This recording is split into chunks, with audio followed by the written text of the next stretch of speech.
Mère, non, le cochon. El Hadj foofu fanaan.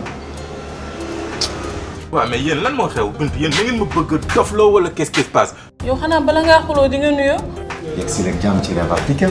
li ma intéressé mooy sama xew bi nga xamante ne nii ñëw na ñu magale ma ko ma war a dem def ba mu baax samay nawle nekk fa man instant bi looloo ma ñor de mais ko El Hadj ñoru ma. Ousmane, ça va? Nekk kaw ba pare ñu lay woo. Alaaji Ousmane mii ma doon waxal nii mu amoon lu ko indi tey mu ñibbisi. ku takk jabar di nga ko yor di nga woote waat xew. Gis nga ñi nekk kaw ba naan dafa tar dañoo soxor. mais de toute façon da nga wax ak boy bi sinon man ak moom ci kër gi dinaa ko rey. Mais toi, tu penses que Ousmane a vraiment réussi là-bas? La preuve, quand il est gagné, dama lay wax benn affaire sama devise du mu ci wàcc. tee tukki tekki point amul kenn ku ma ciy génnee.